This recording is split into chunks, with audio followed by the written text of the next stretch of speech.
Next thing I'd like to talk to you about is throwing from the outfield. Most important thing as far as throwing is the grip of the baseball. What we'd like is with this type of rotation. What we'd like to see is over-the-top rotation. What this entails is the fact that the ball has a straighter flight, and when it hits the ground, it skips, it seems to come up. You can test yourself by when you throw the ball, if you see it hit left or right, you're probably cutting the ball off this way or this way.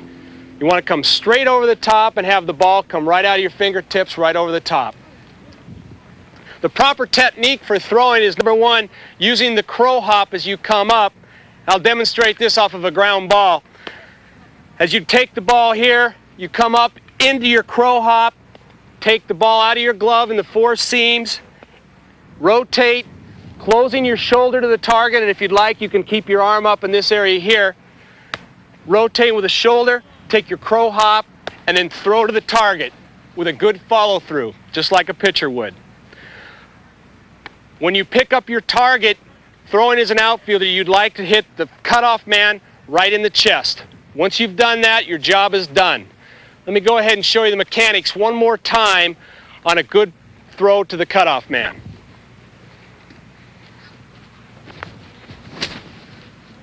Now, one thing that's very important, when you take your crow hop, the crow hop enables you to close up.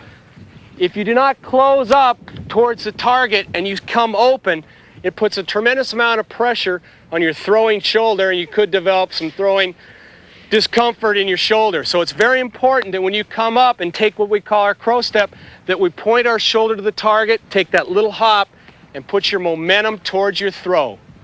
One thing that you see a lot with younger players on the crow hop is as they take the crow hop, they want to pop up. Remember, make your momentum go to your throw, not up, but through your target. On this hit to left field, notice how the fielder points his shoulder toward his target as he makes the throw.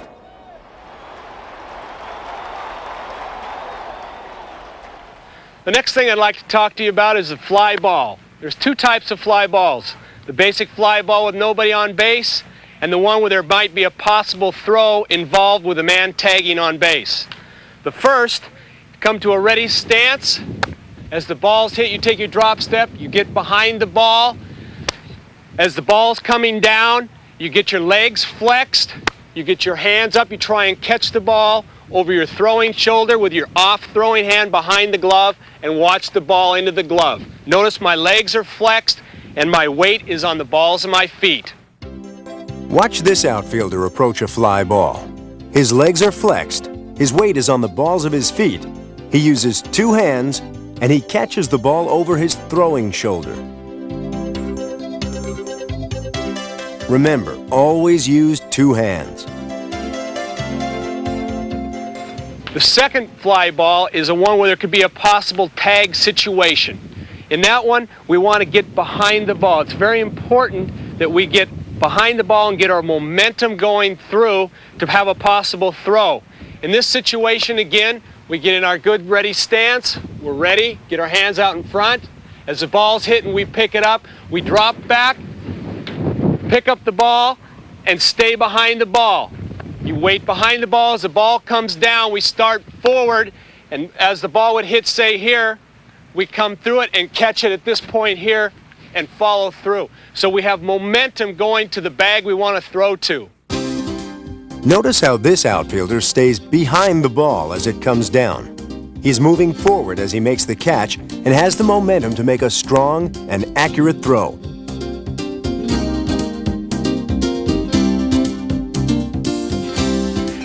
With all fly balls, I want to mention one point that's very important as an outfielder.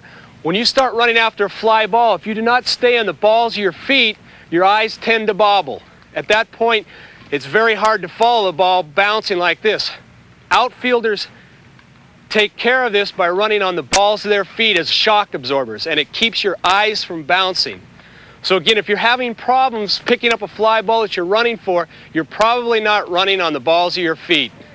Another thing too, when a fly ball is hit, never drift. There are certain things such as wind and different weather conditions that could cause a ball to drift, and you wouldn't want to be caught at the last second not being able to be in front of the ball. So it's very important that you run to the spot where you anticipate the ball is going to land and get underneath it and get set.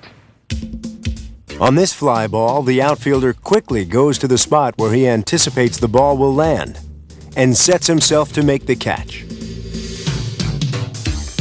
It is very important to get to the spot where the ball will land. Drifting can cause loss of balance.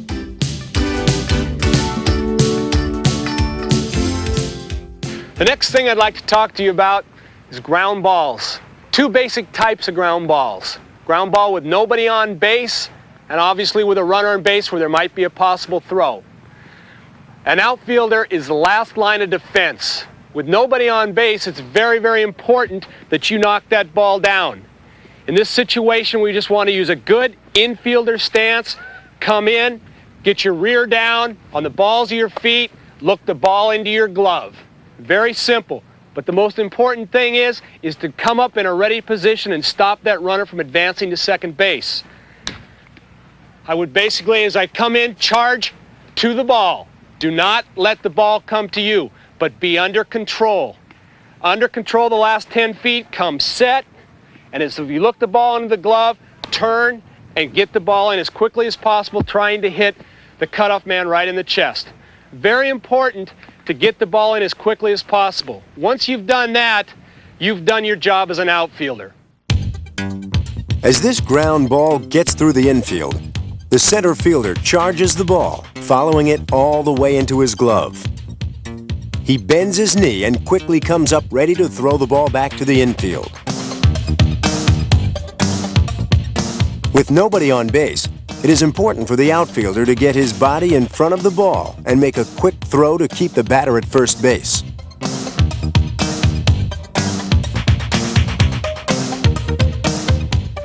The second ground ball I'd like to talk to you about is one with a man on base, where the outfielder will have a possible throw with a man trying to advance.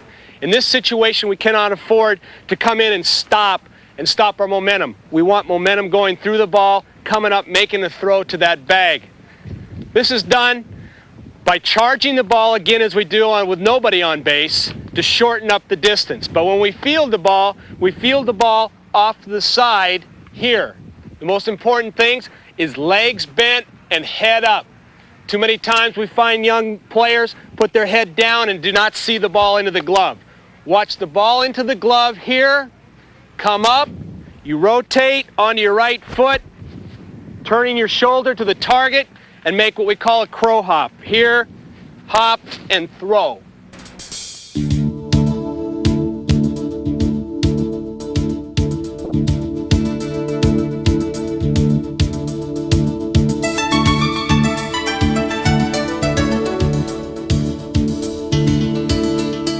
Notice how the fielder's momentum carries him through the throw. He fields the ball off to the side, then rotates on his right foot, turning his front shoulder to the target. Sometimes the fielder will not have the time to get his body's momentum behind the ball, but the rest of the throwing fundamentals stay the same.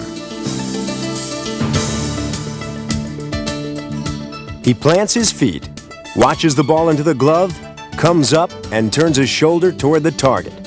Then he makes a strong throw to the base to get the runner.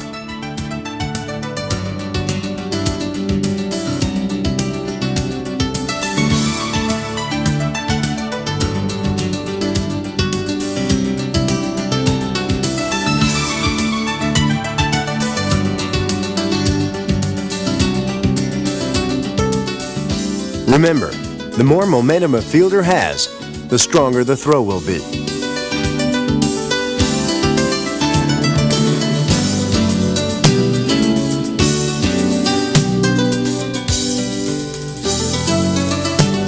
Now, let's look at the cutoff play, the relay system that gets the ball from the outfielder to the cutoff man to the target base as quickly and accurately as possible.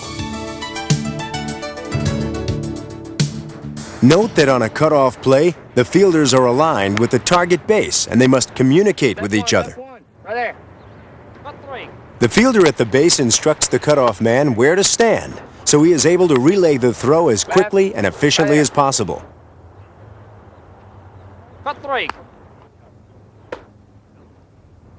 All three fielders should form a straight line from the outfield to the base. Left one, right there. Cut 3. Once the cutoff man sees where the ball is hit, he turns to the outfielder and raises his arms to make a target. He cuts off the ball and throws it to the base. Unless the cutoff man is told by the fielder at the target base to cut the ball off, he will let the ball go through. When the batter hits a single and there are no runners on, the outfielder may throw directly to second base. There's no need to cut the throw off since the distance to the base is short.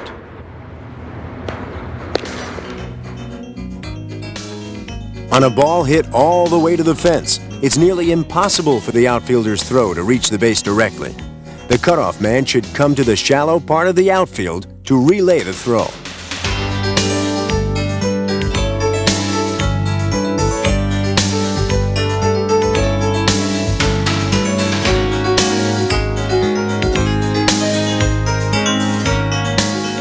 It's very important for the outfielder to know where the cutoff man is.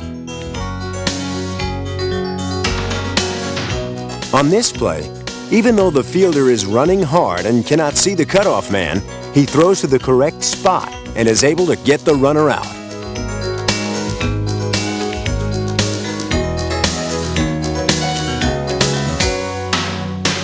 It is also essential that the cutoff man knows the situation. Here, the outfielder tries to get the runner at home plate, but the catcher tells the cutoff man to reroute the ball to third base and get the out there.